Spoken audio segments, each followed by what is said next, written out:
I hope that you all have a great day, class. For today's video, we'll be discussing about interpreting and analyzing paintings.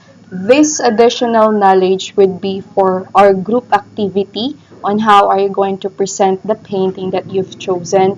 Actually, on the syllabus, it should be a oral recitation wherein one by one you'll be provided a painting and you'll choose among those paintings tapos explain nyo kung about saan yung painting na yun.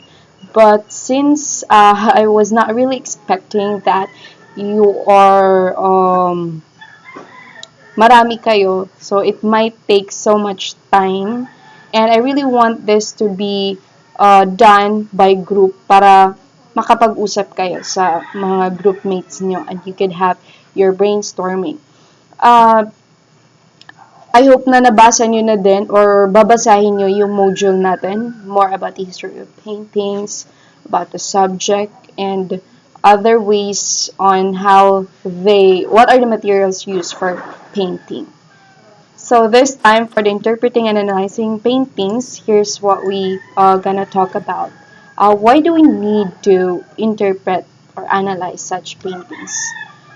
Art, guys, is actually a great status symbol in modern society, and because of that, it can be quite intimidating to the casual viewer.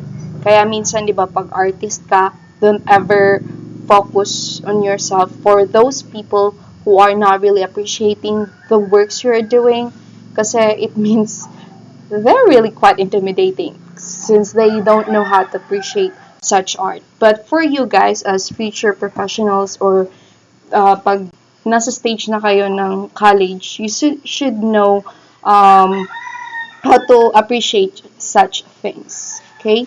And for many, the first impulse is to blow it off, to see it as worthless plaything for the rich and boring. Diba kasi minsan, bilyones yung presyo ng isang painting, which is very simple lang. And then, parang isang stroke or tatlong stroke lang nung paintbrush, parang okay na, bilyones agad. It's somewhat boring, parang ganun. Diba? Kasi sabi nila, this painting type of hobby is for the rich lang. But it's actually too bad, right? Not only because art can be a great source of pleasure in our lives, not just for painting, diba? But other like books, big movie. I know that you've been in that stage na ina-appreciate nyo talaga yung art. But this time, for you to be trained on how to see the beauty in this different types of painting. But because even a passing acquaintance with art can enrich and deepen our understanding of the world around us. Sinabi ko na nga na iba talaga yung nagagawa ng art once we see the essence or alam mo yun, makita natin kung anong reason or intention ng isang artist ba't niya ginawa yun. And it will also deepen our understanding on the world around us. Diba? Lalo na sa mga music videos na napapanood natin, we could see na, ay, ganun pala talaga. No? You would appreciate life through art talaga pag nakikita mo. Because that's the reality, right? When you see art, you could see not just seeing the reality, but you could actually daydream. And even art itself, guys, could be a reason or an inspiration for an artist to create another art. Or it could be a motivation or inspiration. Sometimes, diba, by just looking at a picture or watching a movie or even listening to music, you will feel so motivated and encouraged. Kaya, ganun ka talaga powerful yung art. So, for this activity na gagawin nyo, sana makita nyo yung beauty talaga ng painting na napili nyo. And you could explain and justify it well or even encourage your other classmates or me to love that painting you've chosen then. Sana wag yung famous or common na painting because there are lots of paintings, guys, na hindi pa masyadong na-appreciate. So, learn to appreciate that painting, okay? And work also, guys, is, let me check it. So, how are we going to think about interpretation? So, ano ba talagang tamang way sa pag-interpret?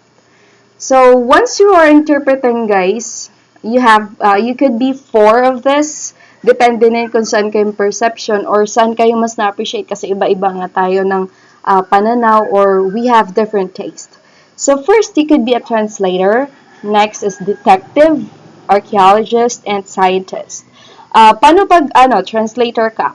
Think of the artwork, guys, as something written in visual language and you have to translate it into words. Sabi nga, 'di ba? A picture ano painting is worth 1,000 words, somewhat like that. Basta, you could see a lot of things na parang word that you think the artist might have been trying to say. Yung tipong, wala, grabe, ang galing nung painting nga. Actually, me, guys, I've been very appreciative. Because once you're interpreting or analyzing a painting, guys, you're not just looking at it. Diba, pupunta kayo sa museum na seconds lang, minutes lang. But if you're really a true appreciative in such art, it might take for you more than 30 minutes or an hour to focus on that painting na kung paano yung stroke, tingnan mo yung texture, diba dun sa mga ways on appreciating, dun sa module. The texture, the shapes, grabe kung paano niya dinesign. And that, you could be it. You have to explain it. And you are also a detective. Pwede ka ding maging ganito. Pumili na lang kayo, guys, kung anong gusto nyong way on presenting it. Kaya, I hope na everyone should be participative enough or to share their knowledge since you have different outputs. And mas maraming outputs or iba-ibang output, mas mapapaganda yung pag-appreciate ng art na to. And you are actually looking for body of evidence, a crime scene even. What has happened? How has it happened? And why? So sometimes, pag makita ka ng painting, ayun, iba yung reaction ng isa sa reaction ng nasa unahan or nasa likod. Same thing as when you are watching movie, diba? Because once you are, I'm actually this type of person, guys, a detective. Once I'm watching movie or even painting, I wanted to see what that it means, or anong connection ng isang symbol na yun or bagay na yun dun sa kabuuan ng character. Since I really want my way of appreciating such painting, guys, as holistic enough. And not just looking at yung isang part lang ng painting, tapos yun lang yung pumuka na attention mo. It really happens, but it might take minutes only. But if you're really focusing on it, guys, na makita mo, ay, galing, na-try niyang, naisip niya yun, ang galing, ang taba ng utak nung painter na to. And you could be an archaeologist to think of the artwork as layer upon layer of physical information about human life. You just have to dig through the layers and examine them carefully and what do they tell us. More on physical information, pwede din yan. And of course, you are a scientist. Think of the artwork as an experiment. Look all the materials that have been used and develop a hypothesis on what the artist might have been trying to prove. Minsan, pag may nakita ka, it's more on anger or it's more on love. Kahit hindi man siya visible enough. But I have seen this color na ginamit niya. It's more on red and there's a black one. It could be a mixture of suffering and love. Kasi we have different interpretation in terms of color, diba? And even kung paano pinagsama ng artist yung painting niya. Kaya, mas maganda talaga pag by group siya. Kasi, you could share different information or ideas. And for the artist's intention, guys, just a warning because you might able to choose the art that you want or yung painting na gusto nyo is that art critics from the past such as Diderot and Ruskin believe that when they wrote about an artwork, it was their job to uncover what the artist meant when he or she made it. Wow. Those are actually expert guys na pinag-aaralan nila for too many years, so many years para lang maintindihan yung painting na yon. Yung tipong they use history of books just to prove or ma-validate yung nakita nila from that painting. And they saw the artist's intention as a fixed idea and the artwork as evidence of what fixed idea is. Diba, for example, I have this, I've been encountered different critics, guys, sa been watching YouTube in terms of arts talaga. So you could learn a lot. One thing is si Mona Lisa, diba? It's what they said. It's it was talking about this girl na kung saan na in love daw si Da Vinci. Tapos, there's someone na critic na reading lots of books or histories, guys, na nalaman niya na, ayun nga, gay daw kasi si Da Vinci, kaya daw na-create niya si Mona Lisa. It's a representation of himself as a woman daw. O, di ba, sobrang daming theories. Kahit sa movie, di ba, daming nilang theories on how it will end.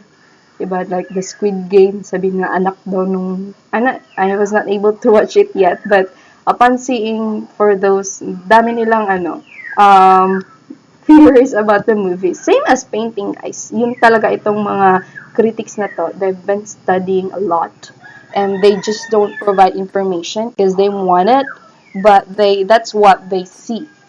And these days, guys, we recognize that artists seldom have one fixed idea when they create an artwork, di ba? Minsan, ito yung gustong lumabas. I have this artist that I know, one of my friends, guys, na, ayun, she was actually painting such portrait na dapat happy face, nakangiti. Pero, it was so hard for her to see or na may pakita na masaya yung painting na yun. Kasi even the eyes, it actually shows na malungkot yung nasa portrait niya. Because sometimes yung art na ginagawa mo, it will actually show who you are. Kasi that's coming from you, from your inspiration, from your thinking. Kaya makikita doon. Kaya other artists, even sa psychologists, guys, if they want to know person, they just present you something and they could even provide you who you are or kung ano yung qualities mo or ano yung mga ugali mo. Like, if you choose a person if you let a person choose between sunrise tsaka sunset, if they would choose sunrise, those are the people na more on positive thinking or they have this basta sobrang nila, it's more on hopeful part. But for those people who are using or choosing the sunset, sila daw yung mga somewhat like, you cannot really say that they are sad because those people are more on ayun pala, positive thinkers for those sunrise. Tapos pag sunset, those are people who are hopeful or something that they're trying to look for something or dreaming of something like that. So, yun na daw yung difference. But others might say na pagpapiliin between the two, they would say na pag sunset daw, malungkuting tao or, but of course it's not, right? Because even me, I've been appreciating sunset because it's a type of relaxing part. But yun nga, kaya dapat hindi lang isang observation in doing this na ma-identify mo yung quality or ugali ng isang tao. It takes a lot.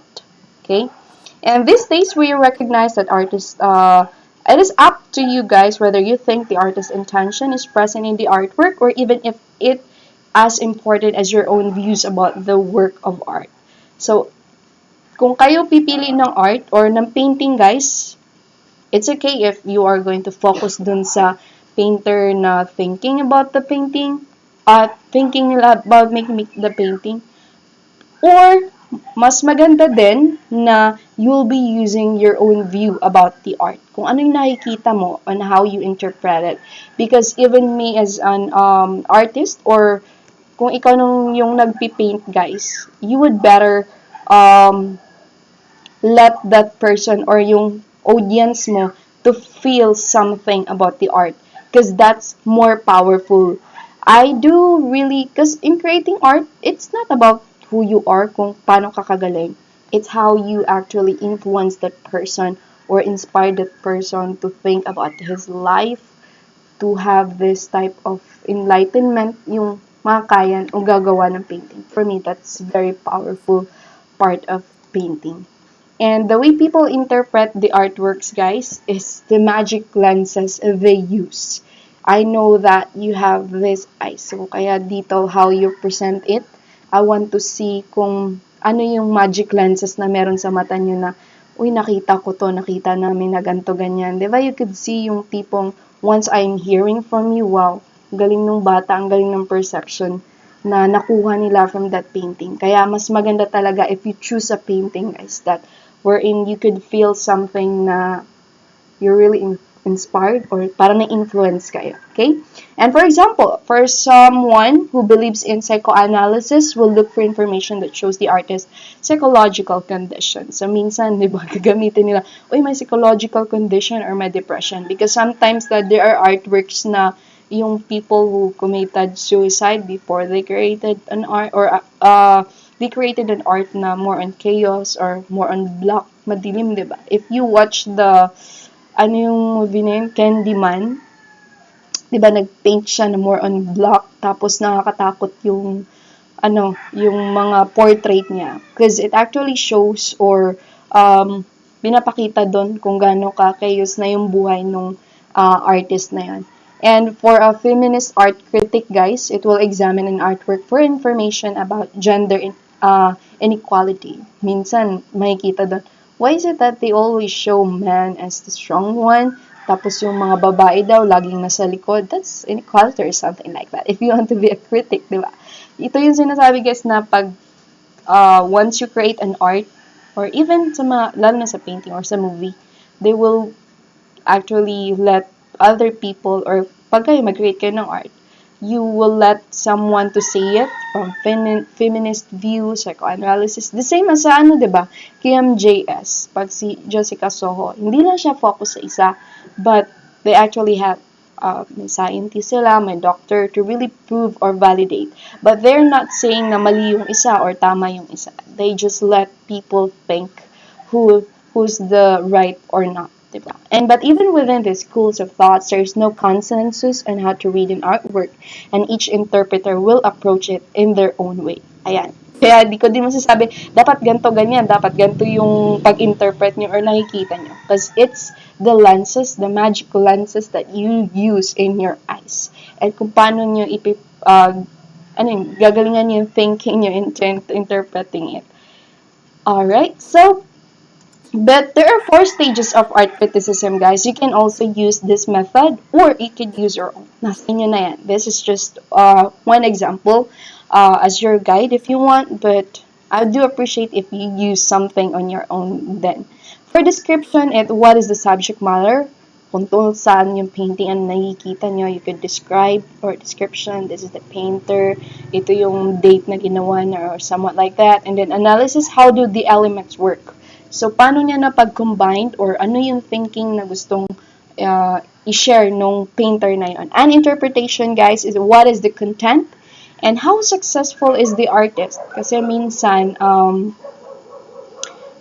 gusto ipakita ng artist that it's about love. But when you critique it, it's not actually about love. It's so different. Then you have to explain it. And for the judgment, how successful is the artist? Successful siya na pinarating yung content na yan. And for this one, I have an example, guys, for description, recognizable subject matter. So, describe the various recognizable objects in the art. So, yung sinasabi ko, guys, na, halimbawa, for this girl, hindi lang kayo sa babae nakatingin. But you would see the full picture, but nasa ilog siya, or you could see the monkey out there. Is it monkey or a dog? So, diba, you could see something in it na it's really different. The non-representational art naman, somewhat like abstract. So you can just focus on the line, the color, and the shape. And for the technical qualities, the materials used, the two-dimensional or three-dimensional. Diba? For this, guys, it's something na very objective, but sana may way pa kayo other ways on how to interpret it, okay? So, for the analysis, the breakdown, the formal elements, so the size, the shape, the color, texture, the space, and this can help to figure out the content of the work. So, yeah. Pag once you have this analysis, ihiwalay mo yun. What's with the trees? What with this, papasok sila dito sa parang death, diba? Kasi, you could see that the trees are dying, or what is it? Nasa cementerio ba to? Or like that. So you could interpret lots of things or analyze lots of things from this. From the color itself, but kaya masyadong dark, masyadong gloomy yung dating. or whatsoever. And what's with those black? Because you could provide your interpretation. And of course, the size, guys, the biggest object is more important. So, minsan may tamo, sino kaya tong taong to? Or not just the size, guys, kasi minsan you you you're focusing too much on what's the biggest, but at the back, sobrang dami palang story, 'di ba? From this, it's more on bravery, it's more on courage, and from this guy na nasa harap. But you could also see, guys, at the back, 'di ba, yung magnanay na yun, no? How fear, kung gaano katakot yung baby, if you could see it. There's suspense na kasi black yung ginamit nung artist, 'di ba? Parang pumupukaw nung isip mo, ay grabe, sobrang once you see it, ayoko nang mag-describe. I want you to describe it on your own, guys, sa painting na i-represent niyo. And observe the size relationship to give you a sense of perspective. Because we have lots of perspective. And the shape, of course, it could be geometric or organic shape. And then the color, guys, can really affect the mood of artwork. Ito yung sinasabi ko na kanina, di ba? There were so red or it's more in happiness. Or those black, kahit black lang yung pinili niyang kulay, but the story itself ay nandun, di ba? Napaka-powerful ng message na sinisend nung artist na yon. And sometimes kasi pag bright color, it can imply happiness. And muted, monochromatic can imply sober or more on gloomy or sad effects, diba? But sometimes, guys, there are actually artists who are very good in doing or playing this color. Minsan red siya, but it's actually about pain. It's more on, alam mo yung ganun? You are thinking that pag red, it's more on love. But a specific artist or yung sobrang galing artist could play those colors. Yung tipong I never thought that white could actually show not just about innocence, but it shows white as emptiness. Parang ganun. Depende kung paano pinapakita ng artist. So, yan.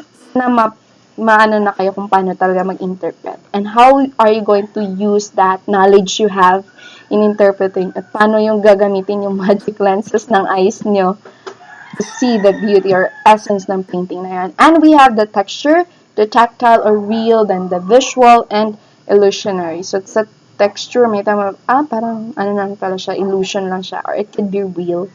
Minsan realistic. And of course, the space, minsan this one is shallow or deep, yung tipong papakita niya yung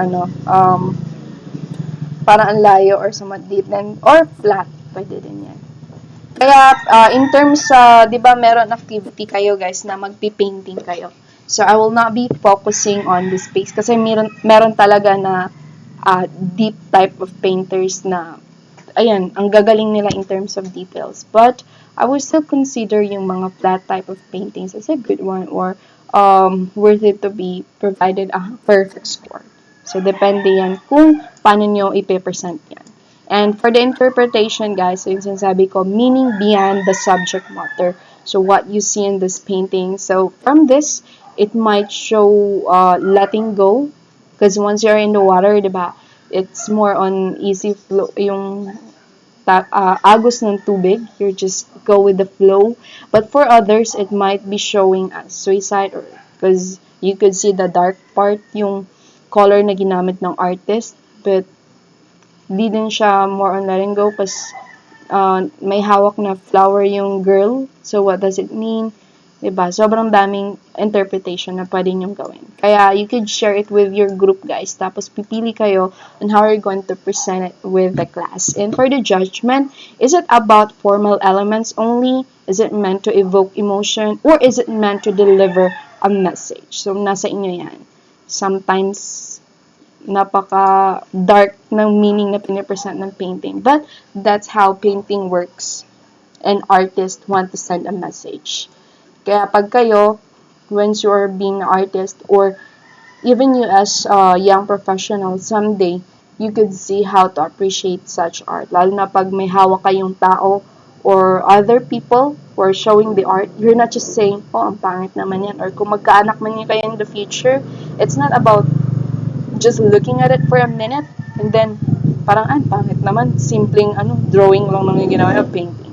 But if you let that person, guys, not to explain what that work of art is, you would be surprised na, ala, grabe, ang galing nung thinking pala ng batang to. And I do often do that most of the time with my students. So, I think now, guys, you're ready to present or we'll be talking with your group members kung paano siya i-present. Okay? So, thank you, guys, and be ready for the presentation later on.